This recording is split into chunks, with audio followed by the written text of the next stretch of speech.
வணக்கம் மக்களே. இன்றைக்கு அப்போஸ்தலர் 11ஆம் அதிகாரம் வசனங்கள் 1 முதல் 15 முடிய. புற ஜாதியாரும் தேவ வசனத்தை ஏற்றுக்கொண்டவர்கள் என்று யூதேயாவில் இருக்கிற அப்போஸ்தலரும் சகோதரரும் கேள்விப்பட்டார்கள்.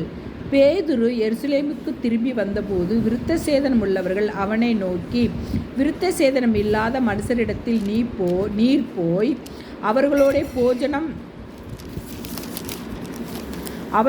போஜனம் பண்ணினீர் என்று அவனோட வாக்குவாதம் பண்ணினார்கள்.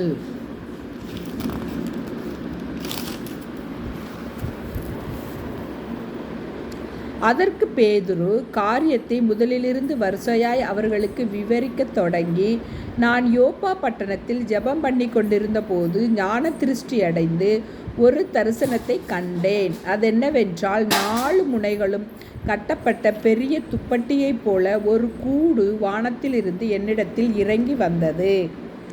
அதிலே நான் உற்று பார்த்து கவனிக்கிற போது பூமியில் உள்ள 4 கால் ஜீவன்களையும் காட்டு மிருகங்களையும் ஊரும் பிராணிகளையும் ஆகாயத்து பறவைகளையும் கண்டேன். அல்லாமலும் பேதுருவே, எழுந்திரு, அடித்து புசி என்று என்னுடனே சொல்லுகிற சத்தத்தையும் கேட்டேன். அதற்கு நான், ஆண்டவரே, அப்படி அல்ல, தீட்டும் அசுத்தமுமாயிருக்கிற யாதொன்றும் ஒரு காலும் என் வாய்க்குள்ளே போனதில்லை என்றேன். 2ஆம் தரமும் வானத்திலிருந்து சத்தம் உண்டாயி, தேவன் சுத்தமாக்கினவைகளை நீ தீட்டாக எண்ணாதே என்று மறுமொழி சொல்லிற்று.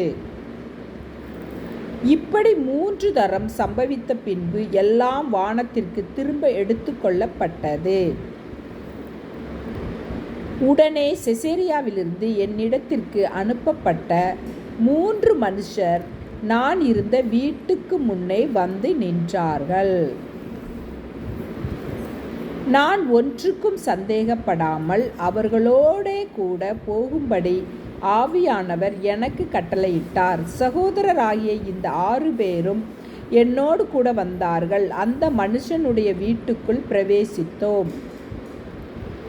அவனோ தன் வீட்டிலே ஒரு தேவதூதன் நிற்கிறதை கண்டதாகவும், யோப்பா பட்டணத்தில் இருக்கிற பேதுரு என்று மறுபேர் கொண்ட சீமோனை அழைக்கும்படிக்கு மனுஷரை அவ்விடத்திற்கு அனுப்பு,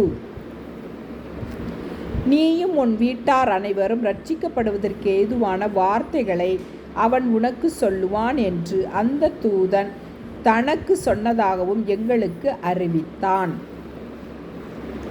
நான் பேசத் தொடங்கின போது பரிசுத்த ஆவியானவர் ஆதியிலே நம்மேல் இறங்கினது போலவே அவர்கள் மேலும் இறங்கினார். ஆமேன். மக்களே, வீடியோ பிடிச்சிருந்தா லைக் பண்ணுங்கள், ஷேர் பண்ணுங்கள், சப்ஸ்கிரைப் பண்ணுங்கள். தேங்க்யூ.